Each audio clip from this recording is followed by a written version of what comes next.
Iran ने America से मुज़ाकरात के लिए नई तजावीज़ पाकिस्तानी सालिसों के हवाले कर दी। ईरानी सरकारी मीडिया के मुताबिक तजावीज़ गुज़िश्ता रोज पाकिस्तान तक पहुंचाई गई।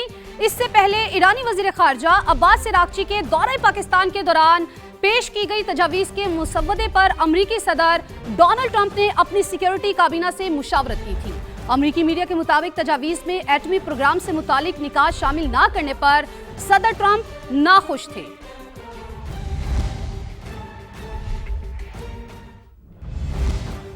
और सालिसी के लिए कई मुमालिक तैयार हैं, लेकिन बाज़ाब्ता सालिस सिर्फ पाकिस्तान है। तर्जुमान ईरानी वज़ारत ख़ारजा इस्माइल बक़ाई ने वाज़े कर दिया, कहा मुज़ाकरात का फैसला किया तो सबको मुत्तला करेंगे। सलामती काउंसिल में रूस और चीन ने ईरान को शरपसंद कार्रवाइयों से बचाया। ईरान पर अमेरिका का दिफाई हमला नहीं, खुली जारहियत की थी। अमेरिका के पास इस जंग को दिफाई कहने का कोई जवाब नहीं बनता।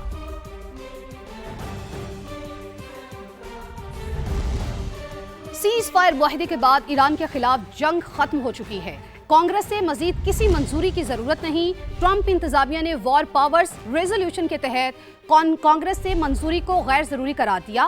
ट्रंप इंतजामिया के दो आला ओहदेदारों ने बरतानवी खबर रसा इदारे रॉयटर्स को बताया कि जंगबंदी के बाद कोई बराह रास्त तसादुम नहीं हुआ, इसलिए जंग को खत्म तस्वुर किया जाए। वॉर पावर्स रेजोल्यूशन के तहत 60 दिन के अंदर कांग्रेस की मंजूरी लाजमी थी। ये मोहलत आज खत्म हो रही है। अमेरिकी सेनेट ने ईरान में अमेरिकी फौजी कार्रवाइयां खत्म करने के लिए पेश की गई करारदाद छठी बार भी मुस्तरद कर दी।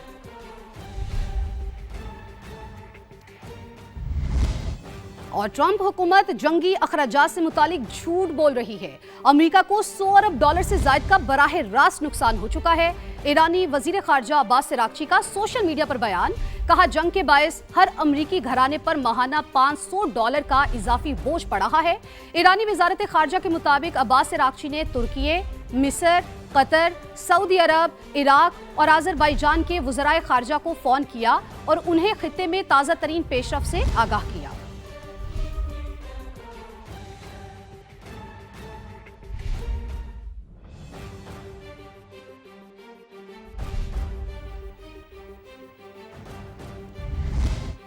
और मुल्क में महंगाई की शरह 21 माह के बाद डबल डिजिट में पहुंच गई है।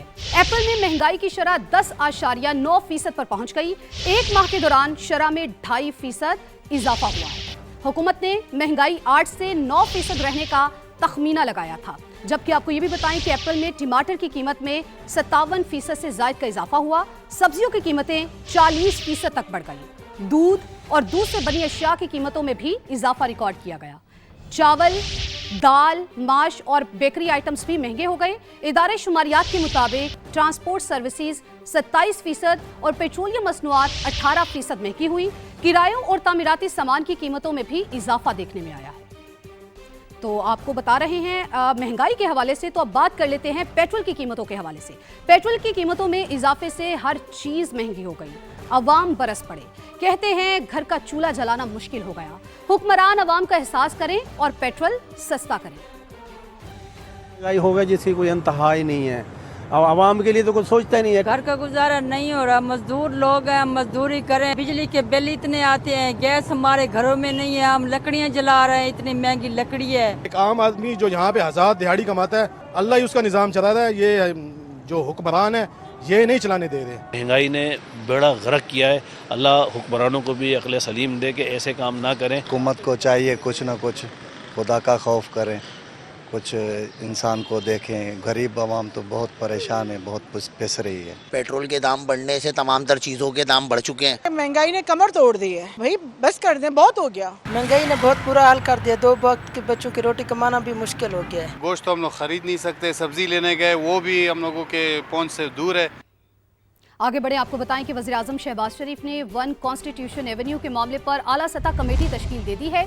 कमेटी आइंदा 1 हफ्ते में पूरे मामले का जायजा लेकर जामे रिपोर्ट वज़ीर आज़म को पेश करेगी। कमेटी में बिला किसी तफरीक के फरीकैन और मुतासरीन को सुना जाएगा।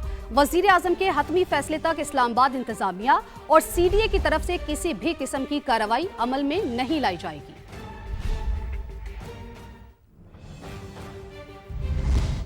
वन कॉन्स्टिट्यूशन एवेन्यू को लीज पर लेने वाली कंपनी ने कवानीन तोड़े। 3 बड़ी कंपनीज ने वन कॉन्स्टिट्यूशन एवेन्यू की जगह होटल बनाने के लिए लीज पर ली।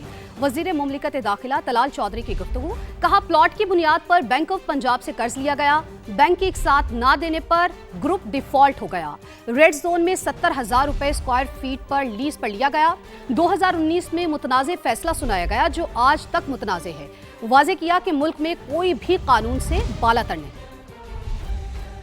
5 में ये नीलामी हुई। इस प्लॉट को एक कंपनी जिसका नाम था BNP उसने खरीदा। इस BNP ने 4.8 बिलियन रुपए की ये लीज होटल और सर्विस अपार्टमेंट्स और 5 स्टार होटल के लिए ली। इस ग्रुप ऑफ कंपनीज ने फैसला किया कि इसको वो एक और कंपनी को बेच दें जिसका नाम था एलीट होम फैशन। पेमेंट जो कई साल पहले उन्हें अदा करनी थी, उस अदा किए बगैर उसको रहन रखवा दिया, उसको धोखे से बैंक को दे दिया, फिर बैंक का डिफॉल्ट किया, फिर नैब में केस गया तो पैसे देने की बजाय जगह देने की ऑफर जगह दी, उसके बाद फिर रीशेड्यूल करवा दिया 2007 और 2012 में। पेमेंट के टर्म्स की वायलेशन, डिजाइन की वायलेशन, जिस पर्पस के लिए ली थी पर्पस बिल्डिंग होनी चाहिए थी उसकी violation. High court Islamabad high court का फैसला आया, ये चौथा फैसला है जो इनके खिलाफ आया। इन चारों दफा में ये फैसलों पर CDA पहले भी अमल दरामद करती रही,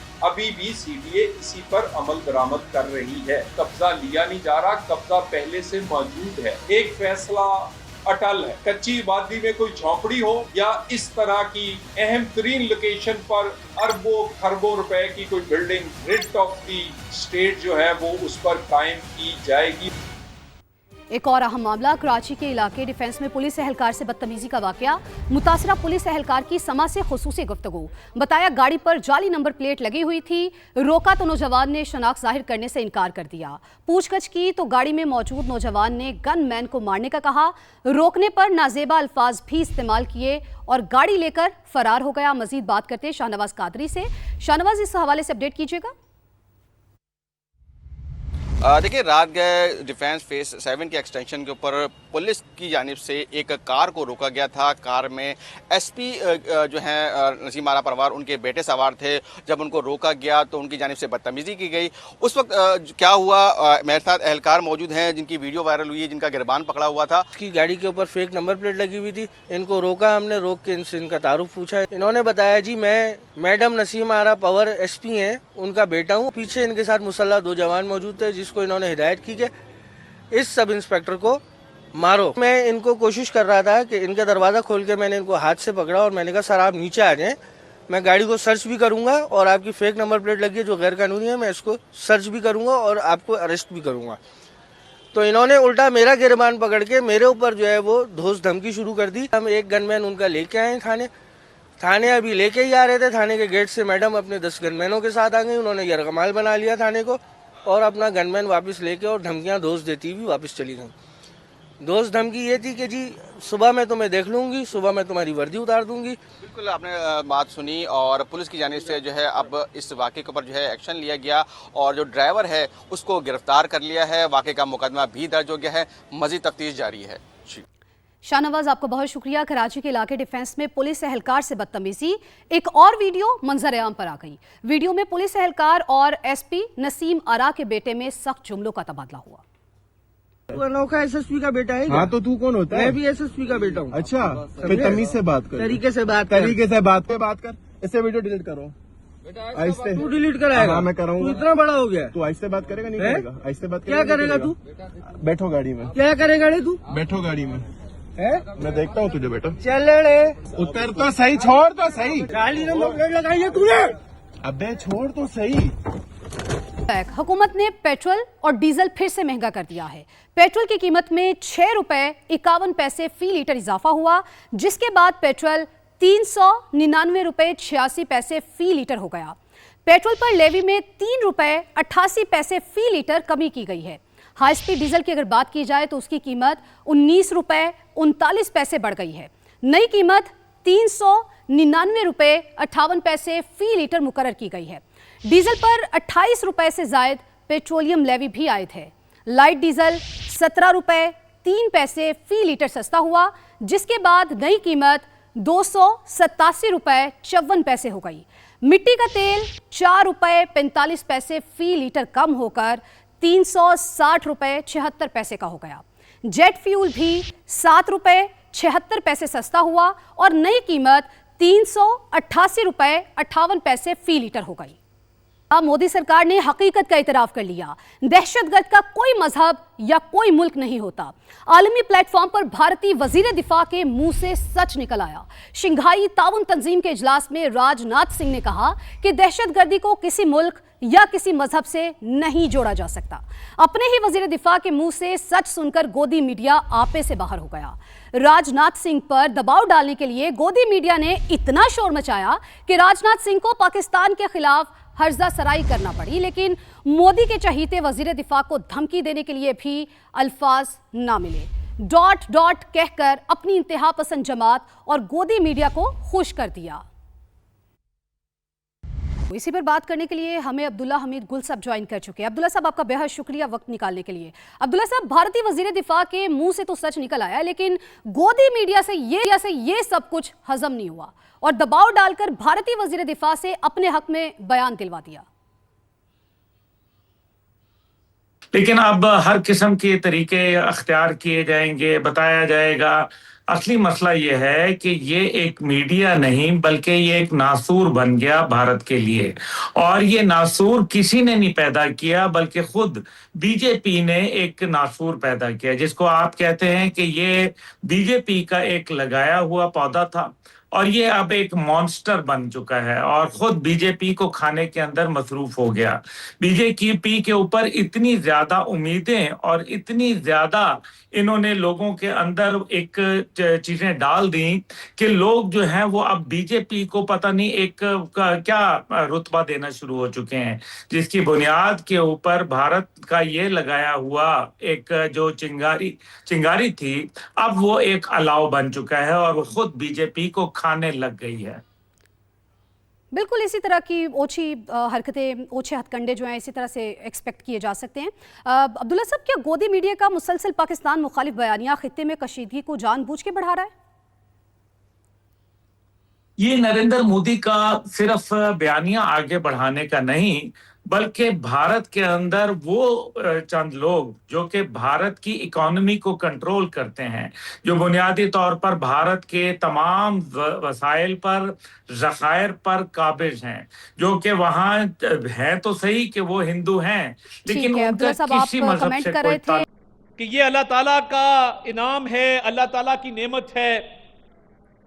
हमारे बुजुर्गों ने बहुत कुर्बानियों के बाद ये मुल्क हासिल किया और बड़े सगीर के मुसलमानों का ये देरीना मुतालबा पूरा हुआ और जो ख्वाब अल्लामा इकबाल ने देखा था, कायदे आज़म मोहम्मद अली जिन्ना ने उसे अमली जामा पहनाया और आज हम आज़ाद फिजाओं में सांस ले रहे हैं। मगर हमारे दुश्मन को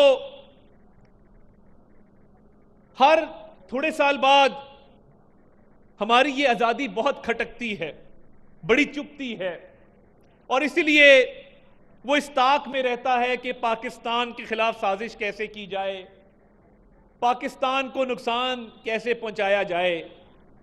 और इसी मई के महीने में जब एक फॉल्स फ्लैग ऑपरेशन पहलगाम का किया गया तो पाकिस्तान ने बड़ी वाज़ेह पोजीशन ली और पूरी दुनिया को बताया कि हम तो इसकी इंक्वायरी के लिए तैयार हैं, हम तो चाहते हैं कि इसकी आज़ादाना मुनसिफाना इंक्वायरी हो ताकि दूध का दूध और पानी का पानी हो, क्योंकि पाकिस्तान दहशतगर्दी के मुकाबला करने वाले ममालिक में शामिल है और भारत दहशतगर्दी को फैलाने वाले ममालिक में शामिल है।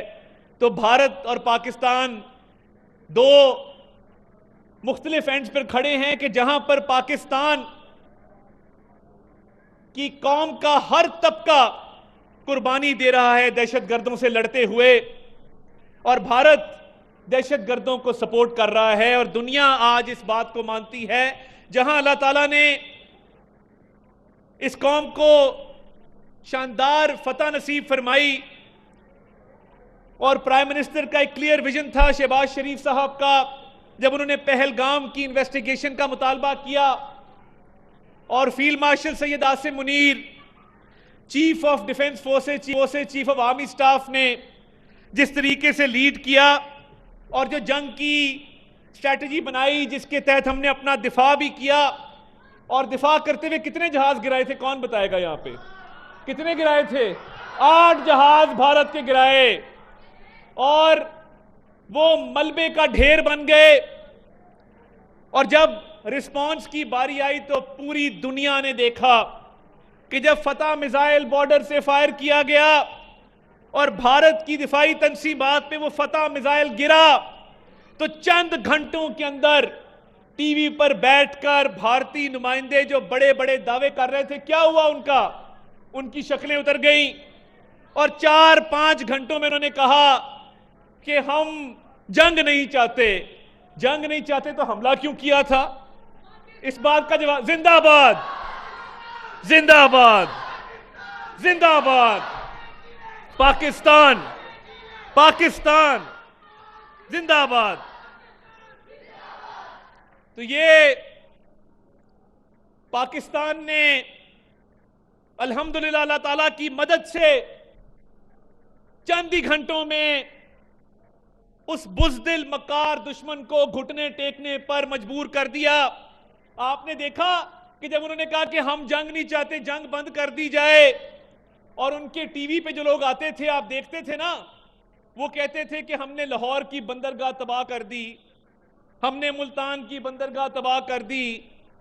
उन्होंने झूठ भी ऐसा बोला कि उनकी साजिश बुरी तरह नाकाम हुई। अल्लाह ताला ने पाकिस्तान को सफारती महाज पर, बयानिए के महाज पर, जंगी महाज पर वो शानदार फतह अता फरमाई जिसको ता क़यामत याद रखा जाएगा कि पाकिस्तानी कौम एक जर्री कौम है, पाकिस्तानी कौम एक बहादुर कौम है और पाकिस्तानी कौम अपनी अफवाज के पीछे खड़ी है एक सीसा पिलाई हुई दीवार की तरह।